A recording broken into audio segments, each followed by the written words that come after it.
Commander Elena Vasquez stared at the impossible data flowing across her screen. The numbers made no sense.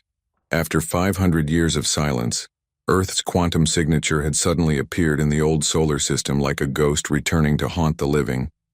She rubbed her tired eyes and looked again. The readings remained the same.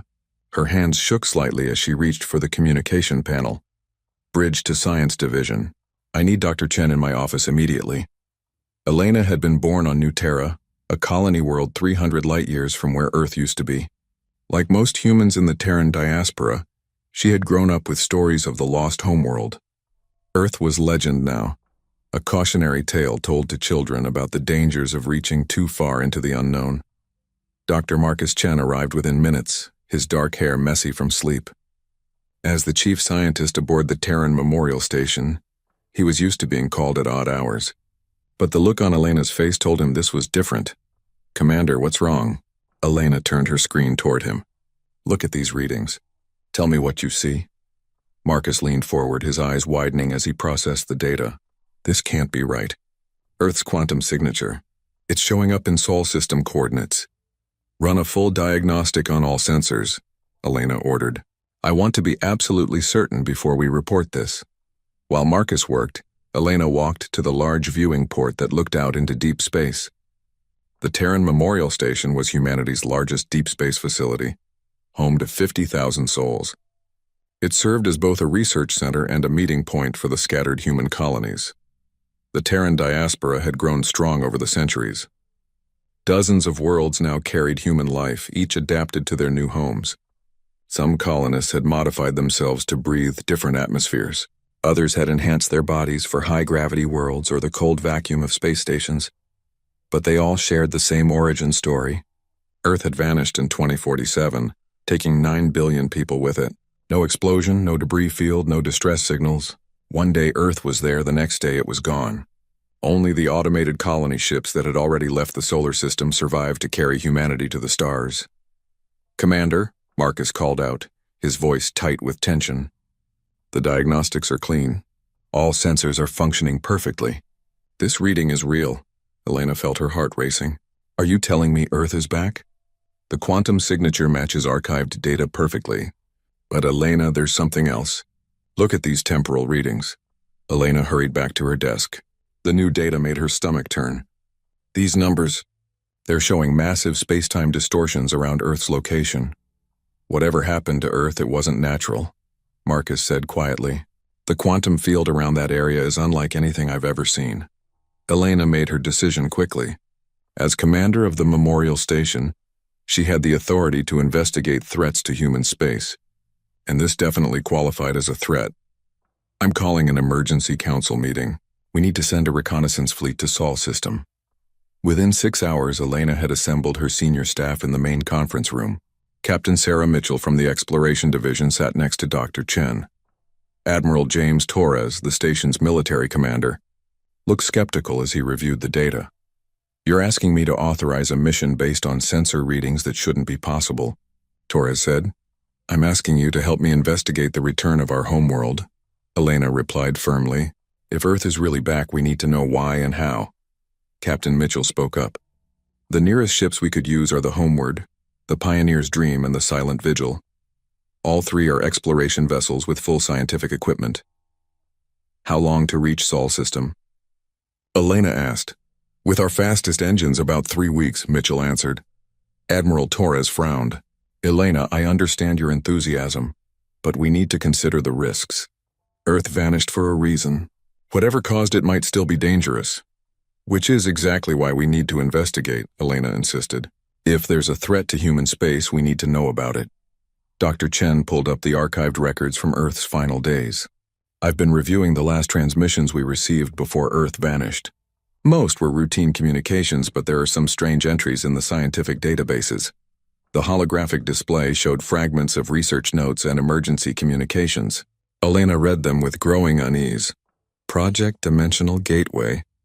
Unauthorized quantum experiments. Contact with unknown entities." Elena looked up at the others. "What were they doing down there?"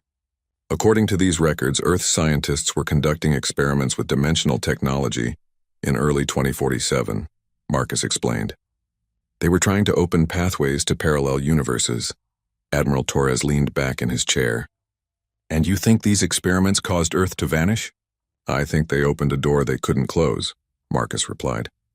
Elena studied the final transmissions more carefully. One message, sent just hours before Earth disappeared, caught her attention. It was from Dr. Sarah Webb, Earth's lead quantum physicist. Emergency transmission to all colony ships. We have made contact with entities from beyond our dimensional space. They call themselves the Watchers. We do not understand their intentions, but they seem interested in our quantum experiments. Dr. Peterson believes we may have accidentally invited them into our reality. If you receive this message and Earth is gone, do not attempt to return. The Watchers in the dark are not what they seem. The room fell silent as Elena finished reading. The Watchers in the dark, Captain Mitchell repeated slowly. That doesn't sound friendly. There's more, Dr. Chen said, pulling up another file. This is the absolute final transmission from Earth. It was sent on an automated system just minutes before the quantum signature disappeared. The message was brief, but terrifying. They offered to protect us. The price was too high, but the alternative was extinction. Forgive us. Do not trust the shadows. Elena felt a chill run down her spine. Whatever happened to Earth, it wasn't their choice. They were forced into it. Admiral Torres stood up slowly. Elena, if these transmissions are accurate, we could be flying into a trap. These Watchers might still be there. Or they might need our help, Elena countered. Either way, we have a responsibility to investigate. Earth is our homeworld. Those people are our ancestors, our family. Captain Mitchell nodded in agreement. I volunteer to lead the reconnaissance mission. The homeworld is fast and well equipped for this kind of investigation. I'll take the Pioneer's dream, added Commander Rodriguez, who had been quiet during the meeting. If we're going to do this, we need multiple ships in case something goes wrong. Elena made her final decision. I'll lead the mission personally aboard the Silent Vigil. 3 ships should be enough for a preliminary investigation. Dr. Chen raised his hand. Commander, I request permission to join the mission. If we're dealing with dimensional technology, you'll need a quantum physicist. Granted. Anyone else? Several other specialists volunteered, including xenobiology experts, engineers, and military advisors. Elena carefully selected a team of 30 specialists spread across the 3 ships. As the meeting broke up, Admiral Torres pulled Elena aside. Elena, I need you to understand something. If Earth really is back after 500 years, there's going to be panic across human space. Every colony world will want answers. Every government will demand action. You're not just investigating a scientific anomaly. You're potentially reshaping the future of humanity. Elena nodded grimly. I understand the stakes, James, but we can't ignore this. If our homeworld has returned, we need to know why. Over the next 2 days, the 3 ships prepared for departure. Elena spent most of her time reviewing archived data about Earth and the dimensional experiments. The more she learned, the more worried she became. The Quantum Gateway project had been highly classified, but the available records painted a disturbing picture. Earth scientists had successfully opened rifts in space-time, allowing them to peer into other dimensions. What they saw there had frightened them enough to try shutting down the project. But the final entry suggested it was too late.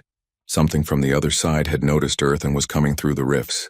The last coherent scientific report mentioned massive entities of pure energy and intelligence beyond human comprehension.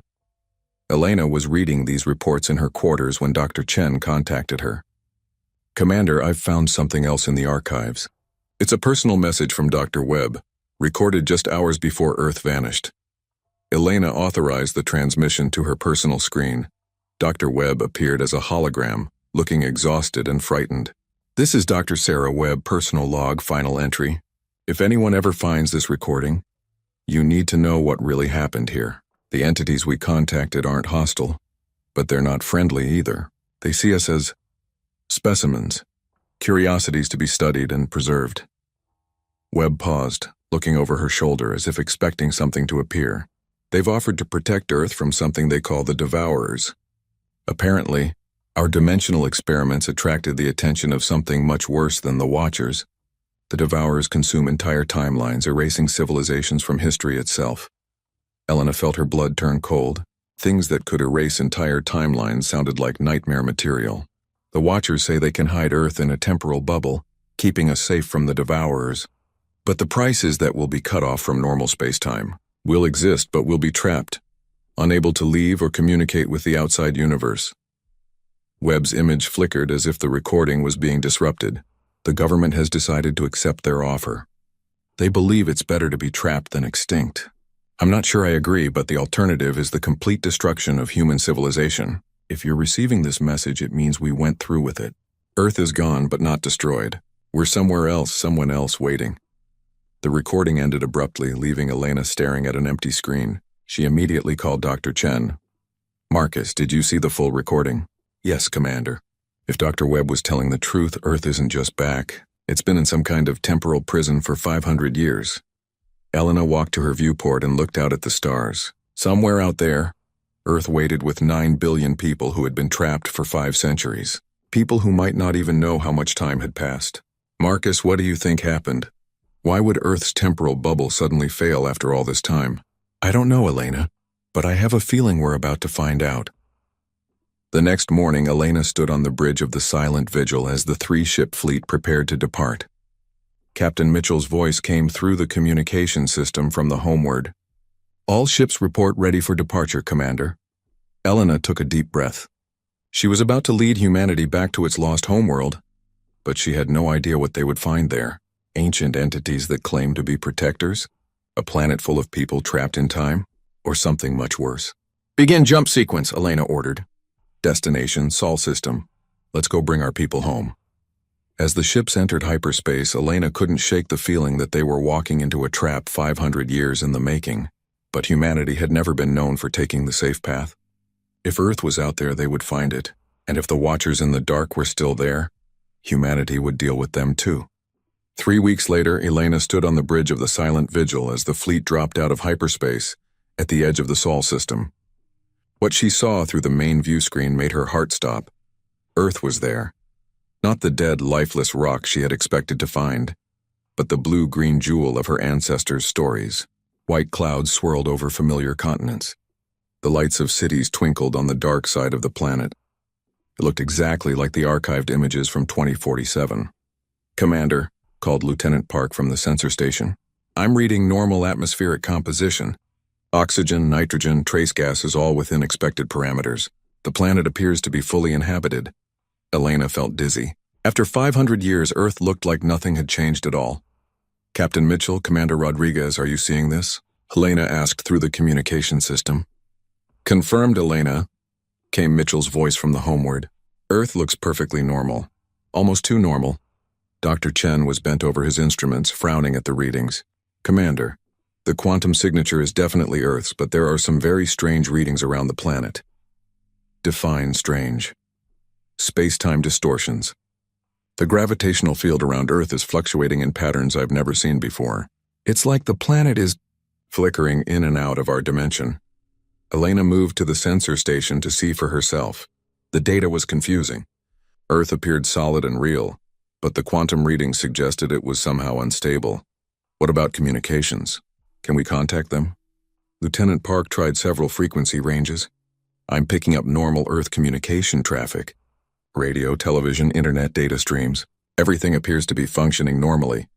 Put it on speaker.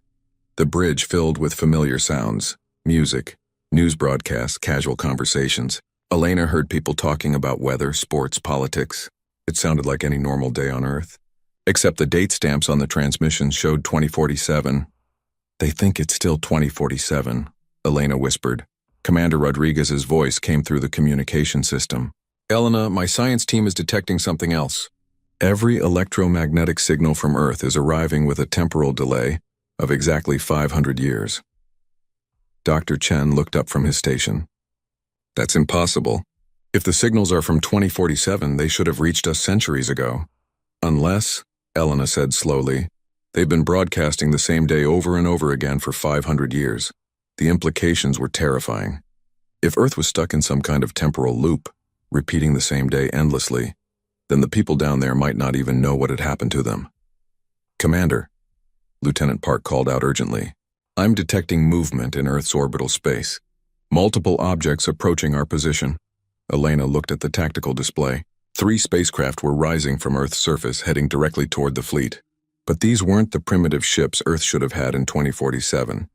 These vessels were sleek and advanced, clearly built with technology far beyond what Elena remembered from the historical records. Are they hostile? Elena asked, unknown. They're not broadcasting any identification signals, but they're not targeting us either. Elena made a decision. Open a communication channel. Channel open, Commander. This is Commander Elena Vasquez of the Terran Diaspora Fleet. Please identify yourselves. For a moment, there was only static. Then a voice responded, speaking in perfect English but with an accent Elena didn't recognize.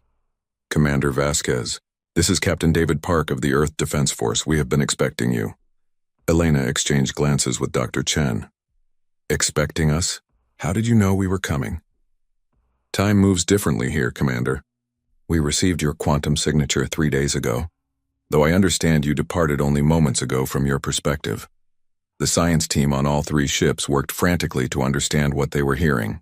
Elena tried to stay calm. Captain Park, our records show that Earth vanished from normal space-time 500 years ago. Can you explain what happened? There was a long pause before Park responded. Commander, with respect, from our perspective, it has been 3 days since the transition. We are still learning about our new situation ourselves. Elena felt her world spinning. 3 days? Captain, according to our calendars, Earth disappeared in 2047. It's now 2547. I understand your confusion, Commander. Perhaps it would be better if we met in person. Would you be willing to accept an invitation to Earth's surface? Elena looked around the bridge. Her crew was watching her with mixed expressions of excitement and fear. This was the moment humanity had dreamed about for 5 centuries, but something felt very wrong.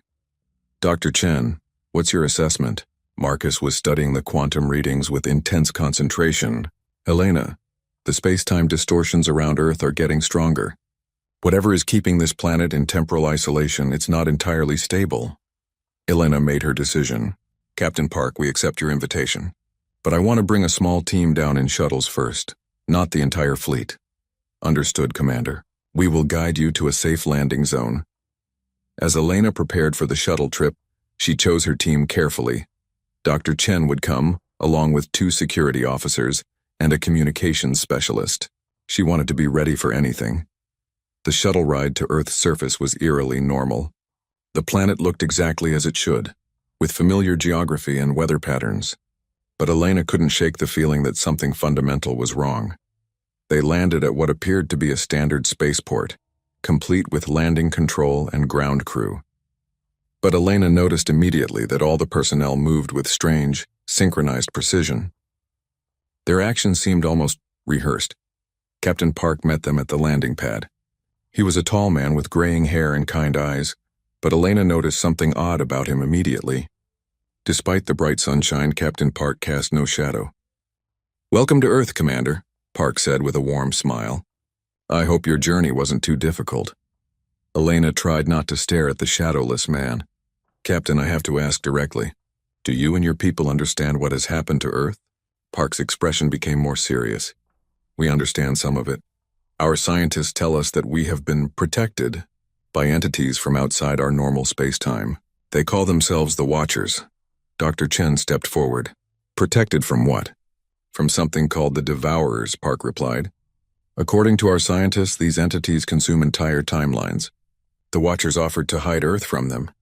Elena felt a chill despite the warm sunshine. "And the price for this protection?" "Temporal isolation.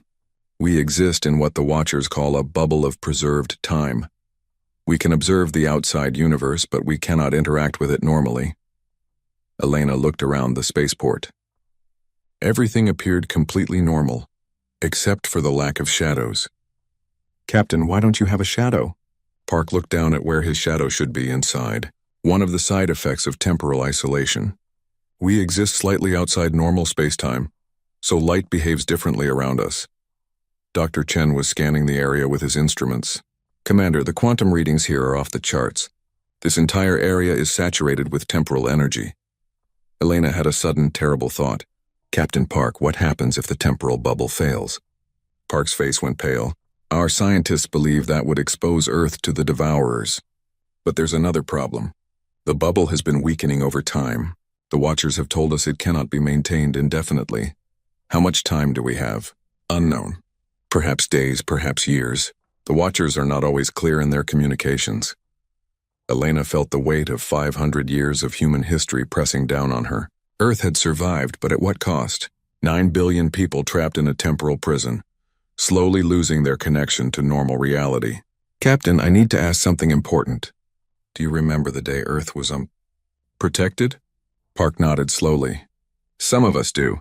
It was March 15th, 2047. Dr. Sarah Webb was leading a project to contact parallel dimensions. Then the Watchers appeared and offered their protection. The government voted to accept. And since then we have been living the same day over and over, with slight variations. We age normally, we learn and grow, but the calendar never advances. It's always March 15th, 2047. Elena felt sick. An entire planet trapped in the same day for 5 centuries, slowly going insane from the repetition. Dr. Chen pulled Elena aside. Commander, I'm detecting massive energy signatures beneath the planet's surface. Whatever the Watchers are using to maintain this temporal bubble, it's incredibly powerful. And unstable? Very unstable. The energy patterns are fluctuating wildly. I think that's why Earth's quantum signature suddenly became visible to our sensors. The bubble is failing. Elena returned to Captain Park. Captain, we may be able to help.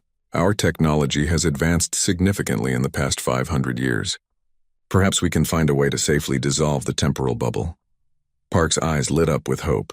Commander, if you could free us from this prison, Earth would be forever in your debt. But Elena was thinking about the larger implications. If the temporal bubble failed catastrophically, it might not just free Earth. It might create a temporal rift that could attract the attention of these devourers that the Watchers had been hiding Earth from. Captain, I need to speak with your scientists. Specifically, I need to speak with Dr. Sarah Webb if she's still alive. She is. Dr. Webb has been working on the temporal bubble problem since the beginning. She'll be very interested to meet you.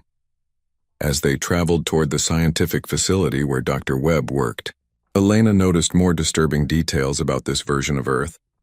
The cities looked normal from a distance, but up close she could see that many buildings showed signs of significant wear.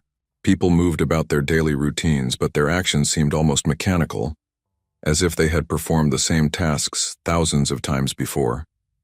Captain, how do the people cope with living the same day repeatedly? Park's expression darkened. Not well, Commander. We've had to develop new forms of therapy and medication to help people deal with the psychological effects. Some people have broken under the strain. Broken how? They forget that they're in a temporal loop. They believe each day is genuinely new, even though they've lived it countless times before. In some ways, it's a mercy. Elena shuddered. The thought of an entire planet slowly losing its collective sanity was horrifying. They arrived at the scientific facility to find Dr. Sarah Webb waiting for them. She was an elderly woman now, but her eyes were sharp and intelligent. Like everyone else on Earth, she cast no shadow. Commander Vasquez, Dr. Webb said warmly, I have been looking forward to this meeting for 500 years. Elena blinked in surprise. You've been expecting us. Time moves strangely in the bubble, Commander. We sometimes receive information from our future selves. I've known since the beginning that humanity would eventually return to Earth. Dr. Chen stepped forward. Dr. Webb, we need to understand the technical details of the temporal bubble. Our sensors suggest it's becoming increasingly unstable. Webb nodded grimly.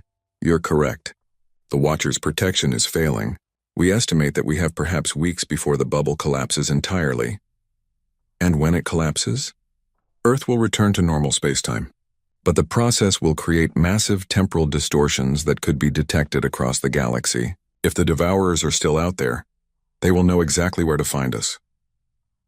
Elena felt the weight of 9 billion lives pressing down on her shoulders. Humanity had found its lost homeworld, but it might already be too late to save it. Dr. Webb, is there any way to collapse the bubble safely? Webb looked at Elena with ancient, tired eyes. Commander, there is a way, but it will require technology and resources that we don't have here on Earth. It will require the full cooperation of the Terran diaspora. Elena straightened her shoulders. Humanity had survived the loss of Earth once.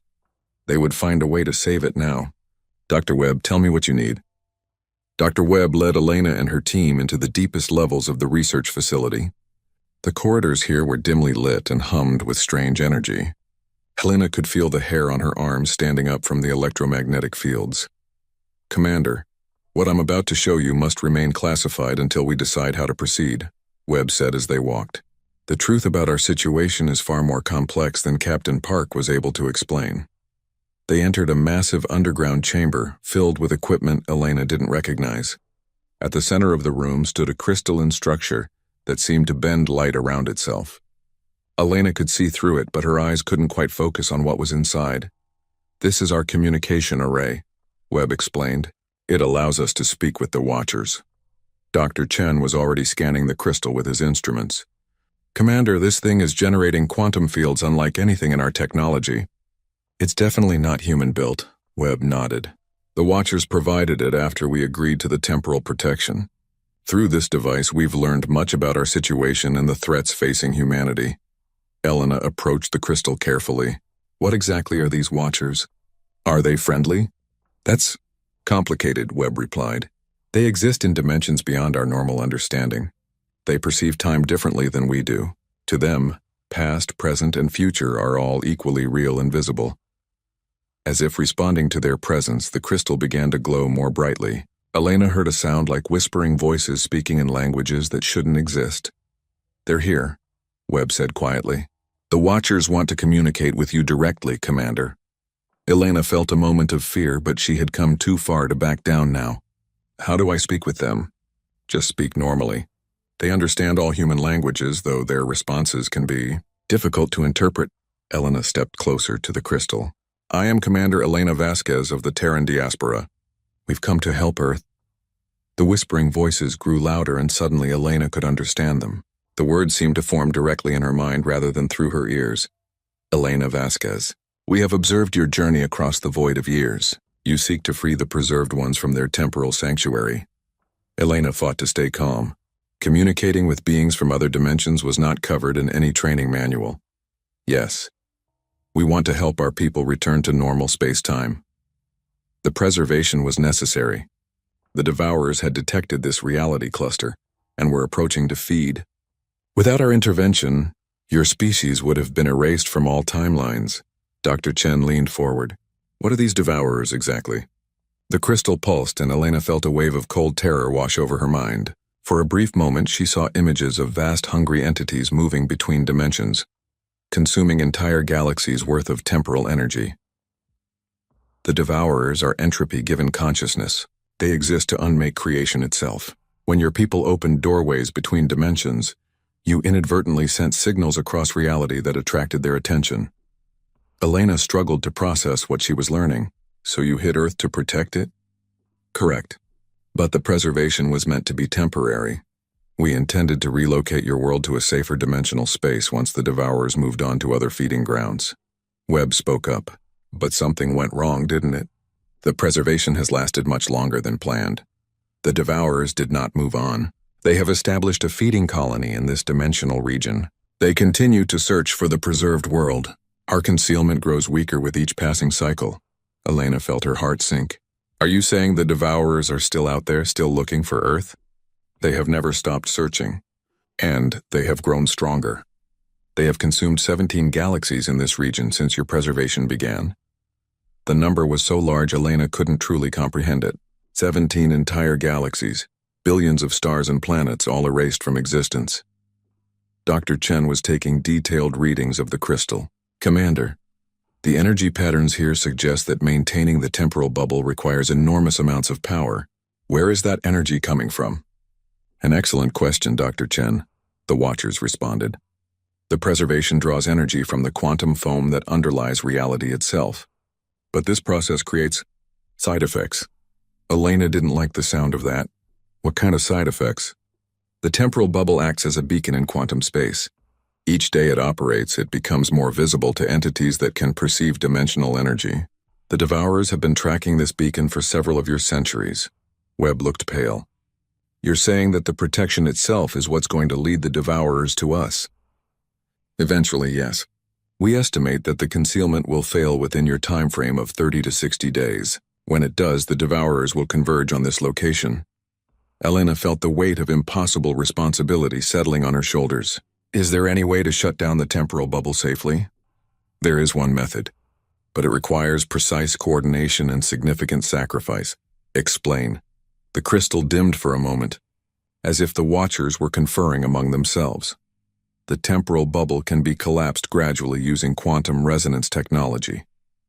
This would return Earth to normal spacetime without creating the massive energy signature that would immediately attract the devourers. Dr. Chen looked up from his instruments. That sounds like it might work. What's the catch? The process requires quantum resonance generators placed at specific points throughout human space. The collapse must be coordinated across multiple star systems simultaneously. If the timing is incorrect, the resulting temporal shockwave could destroy not just Earth but every human colony within 50 light-years. Elena felt sick. They were being offered a solution that could save Earth or destroy the entire Terran diaspora. How many resonance generators would we need? A minimum of 50, placed at precisely calculated coordinates throughout your territory. Each generator must be operated by skilled quantum physicists working in perfect synchronization. Elena looked at Webb and Chen. Is this even possible with our current technology? Webb was already deep in thought. The theory is sound, but the practical challenges are enormous. We'd need to build 50 quantum resonance generators using technology we don't fully understand, transport them across human space, and coordinate their operation across dozens of star systems with split-second timing. And if we fail? Catastrophic failure could create a temporal rift large enough to swallow several star systems, the Watchers explained. However, the alternative is certain destruction when the Devourers arrive. Elena paced around the crystal trying to think. She was one person making a decision that could affect the fate of all humanity. How long would we have to prepare? Based on the current rate of decay in the temporal bubble, you have approximately 40 of your days to complete the resonance network and execute the collapse. 40 days to save humanity. Elena had led military operations before, but nothing on this scale. Dr. Chen was studying the technical readouts from the crystal. Commander, there's something else we need to consider. Even if we successfully collapse the temporal bubble, Earth will still be vulnerable to the Devourers. We'd need to find a way to hide or protect the entire planet permanently. There is a solution to this problem as well, the Watchers said. But it requires even greater sacrifice and cooperation. Elena was almost afraid to ask. What solution? Your species has evolved significantly during the 5 centuries of preservation. The humans of the diaspora have developed technologies and capabilities that the preserved humans lack. If both populations work together, it may be possible to create a permanent defense against the Devourers. Webb leaned forward eagerly. What kind of defense? Dimensional phasing. By spreading your civilization across multiple dimensional layers simultaneously, you could make it impossible for the Devourers to lock onto your quantum signature. They could not consume what they cannot fully perceive. Elena tried to understand the implications. You're talking about moving all of humanity into multiple dimensions at once. Not moving. Existing simultaneously across dimensional barriers. Your consciousness would remain in this reality, but your quantum signature would be distributed across several parallel spaces. Dr. Chen looked excited despite the danger. That's brilliant. If we're spread across multiple dimensions, the Devourers couldn't consume us completely even if they found us. But what would be the cost? Elena asked. She had learned to be suspicious of solutions that sounded too good to be true. The process would fundamentally change human nature. You would gain abilities to perceive and interact with multiple realities, but you would also lose some aspects of your current existence. Physical sensation would be different. Death would be different. You would become something more than human, but also something other than human. Elena felt overwhelmed. First, she had to save Earth from temporal collapse. Then she had to save all of humanity from dimension-eating monsters. And now she was being offered the chance to transform the entire human species into something else entirely. How much time do we have to make these decisions? Time moves strangely in the preserved space. From your perspective, you have 40 days to attempt the temporal collapse. If successful, you would have perhaps 10 days after that before the Devourers detect Earth's return to normal space-time. 50 days total to save and transform the entire human species. Elena had been in difficult situations before, but this was beyond anything she had imagined. Webb approached Elena quietly. Commander, there's something else you need to know. We've been receiving signals from something else out there. Something that's been hunting the Devourers. Elena turned to Webb in surprise. Something hunts the Devourers? We don't know what it is. The signals are unlike anything we've encountered, but whatever it is, it's been following the Devourer's path of destruction across the galaxy. It might be an ally, or it might be something even worse. Elena looked back at the crystal. Do the Watchers know about this other entity? The crystal pulsed nervously. We are aware of the hunter. It is older than the Devourers. Its intentions are unknown even to us. It does not communicate as we do. Is it friendly? Unknown. It destroys Devourers, but it also destroys anything else that gets in its way. It may see your species as competition or as prey. Elena sat down heavily in a nearby chair. In addition to everything else, there was apparently some kind of cosmic entity out there that might or might not be friendly to humanity. Dr. Webb, Dr. Chen, I need your honest assessments. Is any of this possible? Webb and Chen looked at each other, then at Elena. Commander, Chen said slowly. The physics are incredibly complex, but theoretically possible. With the right resources and coordination, we might be able to pull this off. Webb nodded. The bigger question is whether humanity is ready for this kind of transformation. We're talking about changing the fundamental nature of human existence. Elena stood up and faced the crystal. Watchers, if we attempt this plan and succeed, what happens to you? Our purpose will be fulfilled. We will return to our own dimensional space and continue our eternal watch against the entropy that threatens all realities. Elena made her decision. Then we're going to try, all of it. The temporal collapse, the dimensional phasing, everything. Humanity didn't survive the loss of Earth just to give up now. The crystal pulsed with what Elena hoped was approval. Commander Elena Vasquez, the Watchers said. You have chosen the path of greatest risk and greatest potential. We will provide what assistance we can. But ultimately, the success or failure of this plan rests with humanity itself. Elena turned to her team. We need to get back to the fleet immediately. We have 40 days to save our species and transform human civilization forever. As they prepared to leave the crystal chamber, Elena couldn't shake the feeling that they were about to attempt something that would either save humanity or destroy it completely. But that was a risk she was willing to take. Elena returned to the silent vigil with her mind spinning from everything she had learned. The bridge crew could see the tension in her face as she called an emergency conference with all 3 ship captains. Captain Mitchell, Commander Rodriguez, we need to talk immediately. And I mean all senior staff from all 3 ships. Within an hour, the main conference room of the silent vigil was packed with officers and specialists from the entire fleet. Elena looked around the room at faces that showed excitement, fear, and confusion in equal measure. What I'm about to tell you will change everything we thought we knew about humanity's situation, Elena began. Earth is real, it's inhabited, and it's in immediate danger. She spent the next hour explaining everything they had learned. The temporal bubble, the Watchers, the Devourers, and the impossible choice facing humanity. The room grew quieter and quieter as the full scope of the crisis became clear. Captain Mitchell was the first to speak when Elena finished. Commander, you're talking about coordinating an operation across 50 star systems in 40 days. The logistics alone are mind-boggling. And that's assuming every human colony agrees to participate, added Commander Rodriguez. Some of the outer colonies have been isolated for centuries. They might not even believe Earth still exists. Dr. Chen had been working on calculations during Elena's briefing. The technical challenges are enormous but not impossible. The real question is whether we can build 50 quantum resonance generators with specifications we don't fully understand. Elena turned to Lieutenant Commander Sarah Kim, her Chief Communications Officer. Sarah, I need you to start preparing priority transmissions to every human colony, space station, and fleet in known space. We're calling an emergency assembly of the entire Terran diaspora. Commander, Kim replied carefully. That's never been done before. We don't even have a legal framework for that kind of assembly. Then we'll create one. The survival of our species is at stake.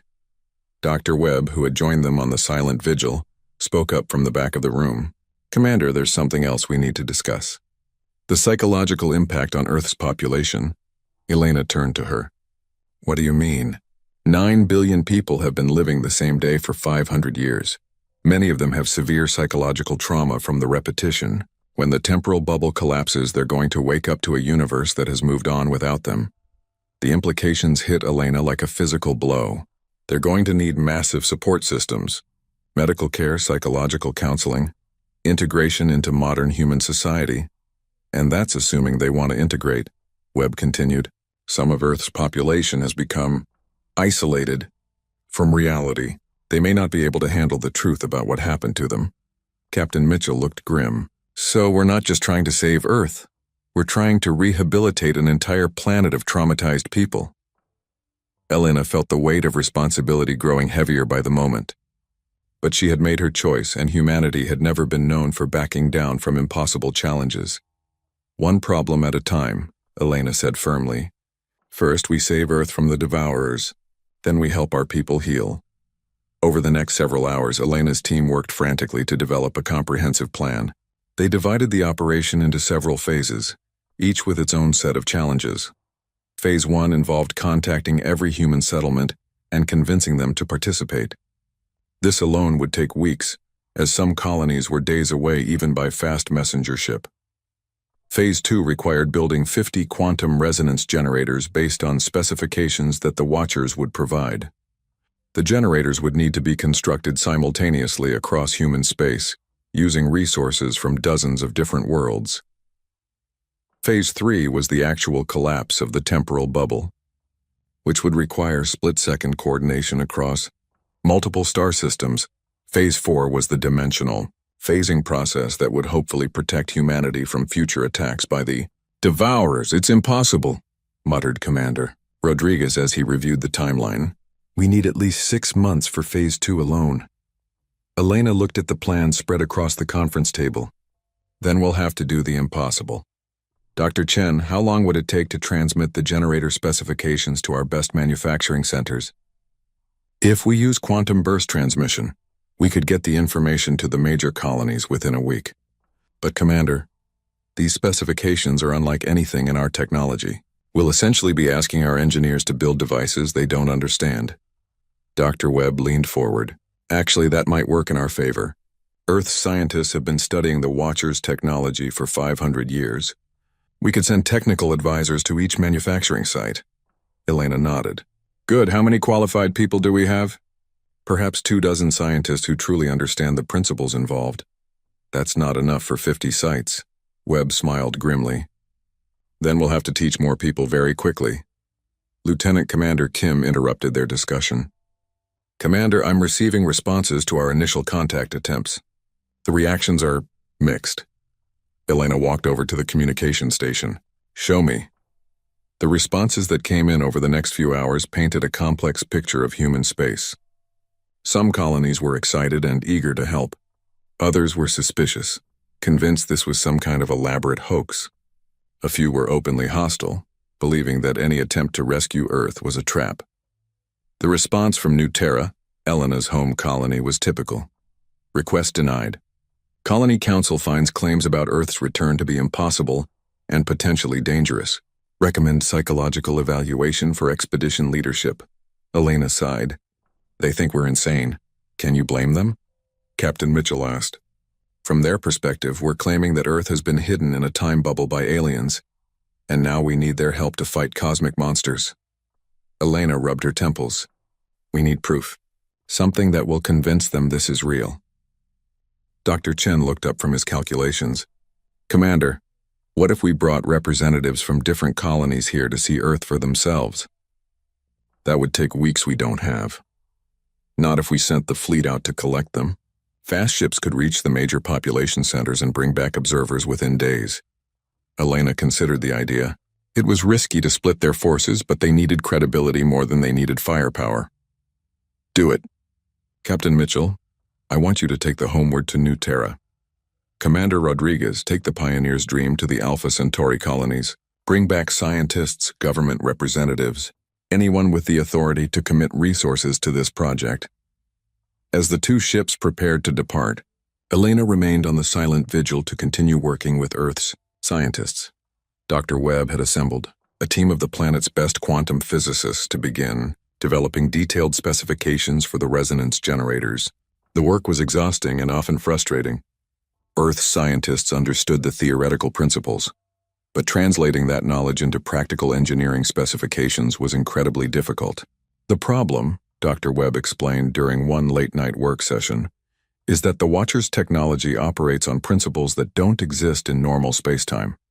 We're essentially trying to describe colors that don't exist to people who have never seen them. Elena was reviewing technical diagrams that made no sense to her. Can it be done? Maybe, but every generator will need to be calibrated individually for its specific location in spacetime. The quantum signatures are different at every point in the galaxy. Dr. Chen, who had been working on the calculations for 3 days straight, looked up with exhausted eyes. Commander, I've been thinking about the dimensional phasing process. If it works, we won't just be protecting humanity from the devourers. We'll be fundamentally changing what it means to be human. Elena set down her diagrams. What do you mean? According to the Watcher's specifications, humans who undergo dimensional phasing will exist simultaneously in multiple realities. That means they'll be able to perceive things that normal humans can't see, interact with environments that don't exist in our dimension, even communicate across dimensional barriers. Webb nodded grimly. We've been studying the psychological effects. The test subjects we've worked with report that reality becomes fluid. They can see potential futures, interact with parallel versions of themselves, even influence probability itself to a limited degree. That sounds like it could be dangerous or incredibly powerful, Dr. Chen said. Humans with dimensional phasing abilities would be immune to temporal weapons, resistant to most forms of energy attack, and capable of operating in environments that would kill normal humans. Elena felt a chill. We're not just trying to save humanity. We're trying to evolve it into something else entirely. Webb looked at Elena seriously. Commander, there's something else. The Watchers have warned us that the dimensional phasing process is irreversible. Once someone undergoes the transformation, they can never return to normal human existence. What about people who choose not to undergo the process? They'll remain vulnerable to the devourers, and they won't be able to interact normally with phased humans.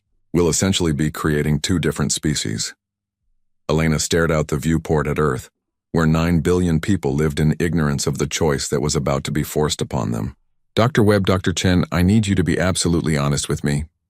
What are the odds that this plan will actually work? Webb and Chen exchanged glances. The quantum resonance collapse has maybe a 60% chance of success, Webb said carefully. The dimensional phasing process is untested on a large scale, so I'd estimate 30% odds of success without significant casualties. And if we do nothing, 0% chance of survival when the devourers arrive. Elena made her decision. Then we go forward with the plan. At least we're giving humanity a fighting chance. Over the next week, the Homeward and Pioneer's Dream returned with delegations from the major human colonies. Elena watched through the viewport as shuttle after shuttle arrived, carrying scientists, government officials, and military leaders from across human space. The meeting that followed was chaotic and sometimes hostile. Many of the delegates refused to believe what they were seeing, even when presented with direct evidence. Others demanded proof that Elena couldn't provide. Some accused her of perpetrating an elaborate hoax for unknown political reasons, but slowly, gradually, the evidence became overwhelming. When Dr. Webb demonstrated the quantum resonance technology, by temporarily phasing a small test object through multiple dimensions, even the most skeptical delegates had to admit that something extraordinary was happening. The breakthrough came when Elena arranged for the delegates to communicate directly with the Watchers through the crystal array. The experience of having ancient dimensional beings speak directly into their minds was convincing in a way that no amount of technical data could match. Within 48 hours, Elena had commitments from 37 colonies to participate in the Resonance Generator project. It wasn't the 50 they needed, but it was enough to begin. Commander, Captain Mitchell reported, the manufacturing centers are reporting that they can begin production immediately. The first generators should be ready for deployment within 2 weeks. Elena felt a spark of hope. And the remaining colonies? Still working on them. The Outer Rim territories are proving difficult to convince. Elena looked at the tactical display showing the locations of human settlements across the galaxy. They had resources, they had commitment, and they had a plan. But they were still racing against time, and the margin for error was essentially zero. Dr. Webb, Elena called out, how long until the temporal bubble fails? Webb checked her instruments. 32 days, Commander. And the degradation is accelerating. Elena turned to address the assembled delegates. Ladies and gentlemen, we have 32 days to save our species and transform human civilization forever. Let's get to work. 28 days later, Elena stood in the command center that had been hastily constructed on Earth's surface. Banks of monitors showed the status of quantum resonance generators across human space. 47 generators were now online and ready for activation. It wasn't the 50 they had hoped for, but the Watchers had confirmed it would be enough. Commander, Dr. Chen called from his station. All primary generators are reporting green status. Secondary backups are at 85% readiness. Elena felt her heart pounding. They had done the impossible. In less than a month, humanity had built a network of quantum devices across dozens of star systems, all synchronized to collapse Earth's temporal bubble without destroying half the galaxy. But the real challenge was still ahead. Dr. Webb approached Elena with a final status report. Commander, the dimensional phasing equipment is ready. We have enough capacity to phase approximately 60% of Earth's population immediately. The rest will have to wait for additional equipment. Elena looked around the command center at the faces of people who had worked without sleep for weeks. Scientists from Earth mixed with engineers from the colonies, all united in a desperate attempt to save their species. What about volunteers for the first phase? We have more volunteers than we can handle, Webb replied. Most of Earth's population understands what's at stake. They're willing to undergo an untested transformation to protect their families. Elena felt a surge of pride. Humanity had always been stubborn, but this level of collective courage was extraordinary. Commander, Lieutenant Kim called from the communication station. We're receiving final confirmations from all generator sites. They're ready to begin the sequence on your command. Elena took a deep breath. She was about to give the order that would either save humanity or destroy it. Dr. Chen, what's our margin for error on the timing? Less than 1 millisecond, Commander. If any generator fires more than 1,000th of a second out of sequence, the resulting quantum cascade could tear holes in space-time across multiple star systems. And the dimensional phasing? Dr. Webb checked her instruments one final time. The process will take approximately 6 hours to complete. During that time, the people undergoing transformation will exist partially outside normal reality. If something goes wrong, they could be lost forever, Elena finished. I understand. Elena looked out through the command center's windows at the city beyond. Millions of people were going about what might be their last day as normal humans. Children played in parks, unaware that their entire species was about to evolve or die. Commander, Dr. Chen said quietly, there's something else we need to discuss. The Watchers have detected movement in deep space. Something is approaching the system.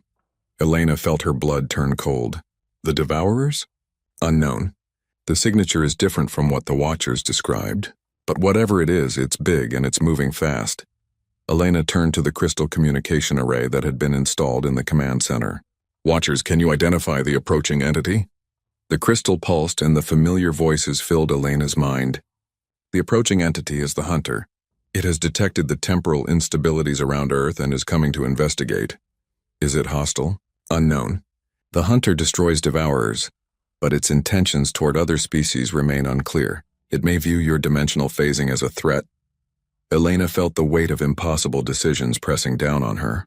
They were running out of time, and now they had an unknown cosmic entity approaching Earth. How long until it arrives? Approximately 8 hours. Elena did the calculations quickly. They needed 6 hours for the dimensional phasing process, plus time to collapse the temporal bubble. If the Hunter arrived while the process was incomplete, it could mean disaster for everyone involved. Dr. Webb, can we accelerate the phasing process? Not without significantly increasing the risk of failure. Commander, if we rush this, we could lose millions of people. Elena made her decision. We go with the original timeline. If the Hunter arrives early, we'll deal with it then. She turned to address the entire command center. Ladies and gentlemen, this is it. In a few minutes, we're going to attempt something that has never been done before. We're going to save our homeworld and transform our species simultaneously. Elena paused, looking around at the faces of humans from dozens of different worlds. I want everyone to understand what we're attempting. If we succeed, humanity will become something new, something capable of surviving in a universe full of cosmic predators. If we fail, our species ends today. She took a deep breath, but failure is not an option. Humanity has survived the loss of Earth, the dispersal across the stars, and 5 centuries of uncertainty. We didn't come this far just to give up now. Elena turned to Dr. Chen. Initiate the countdown sequence. Countdown initiated, Commander. All stations report ready. Temporal bubble collapse in T-minus 10 minutes. Elena activated the fleet-wide communication system. This is Commander Vasquez to all ships and stations. Operation Homecoming is now active. All personnel should brace for possible temporal distortions. The next 10 minutes passed with agonizing slowness. Elena watched the countdown timer while monitoring status reports from across human space. The quantum resonance generators were holding steady, ready to fire in perfect synchronization. T-minus 60 seconds, Dr. Chen announced, all systems nominal. Elena found herself thinking about her ancestors, the people who had first looked up at the stars and dreamed of traveling between them. They couldn't have imagined that their descendants would one day face entities from other dimensions. T-minus 10 seconds. Elena held her breath. 5, 4, 3, 2, 1, execute. Across human space, 47 quantum resonance generators fired simultaneously. Elena felt the temporal bubble around Earth shudder and begin to collapse. Reality itself seemed to bend and twist as 500 years of preserved time slowly merged back into the normal flow of the universe. Temporal collapse proceeding normally, Dr. Chen reported. No cascade failures detected. Elena watched the monitors as Earth's quantum signature stabilized in normal spacetime. For the first time in 5 centuries, Earth was truly back. Initiating dimensional phasing sequence, Dr. Webb announced. All volunteers please report to designated transformation chambers. Elena had volunteered to be among the first to undergo the phasing process. She made her way to the transformation chamber, a small room filled with equipment that hummed with barely contained energy. Commander, Dr. Webb said as Elena entered the chamber, are you sure about this? As mission commander, you could exempt yourself from the first wave.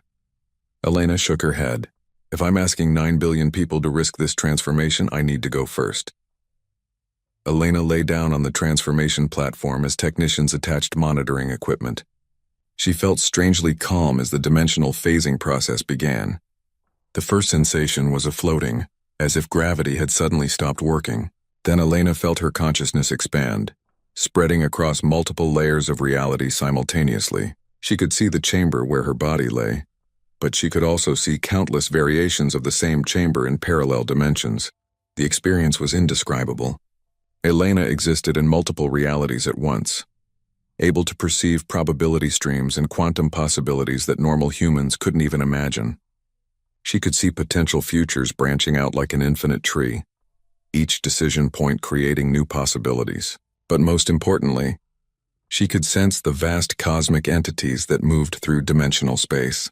The Devourers appeared as hungry voids in reality, consuming entire timelines. The Hunter looked like a moving constellation of pure energy, pursuing the Devourers with relentless determination. And she could see something else, something the Watchers hadn't told them about. There were other species out there, other civilizations that had undergone dimensional phasing to escape cosmic predators. Humanity was joining a hidden community of evolved beings that existed in the spaces between realities. Commander? She heard Dr. Webb's voice from what seemed like a great distance. The process is complete. How do you feel? Elena opened her eyes and sat up slowly. The world looked the same but different. She could see the quantum structures underlying reality, the probability streams that connected all possible futures. I feel more, Elena said carefully, like I was only seeing a small part of reality before. Over the next 6 hours, millions of humans underwent the dimensional phasing process. Not everyone chose to transform immediately. Some wanted to wait and see the results. Others were afraid of losing their humanity. But those who did transform discovered abilities they had never imagined. They could step partially out of normal spacetime, becoming immune to most forms of attack. They could communicate across vast distances instantaneously. Most importantly, they were invisible to the Devourer's feeding mechanisms. As the transformation process neared completion, Elena received an urgent communication from the monitoring stations. Commander, the Hunter has arrived in the outer solar system. It's scanning Earth with some kind of dimensional probe. Elena, now existing partially outside normal spacetime, could perceive the Hunter directly. It was ancient beyond measure, a consciousness that had been hunting cosmic predators for millions of years, and it was curious about what humanity had become. Elena made a decision that would have been impossible for a normal human.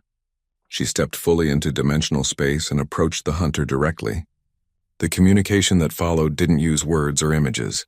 It was a direct exchange of consciousness between two beings that existed beyond normal reality. The hunter had been tracking the devourers across the galaxy, destroying them wherever they appeared. It had detected Earth's temporal bubble centuries ago, but had been unable to approach while the Watcher's protection was in place.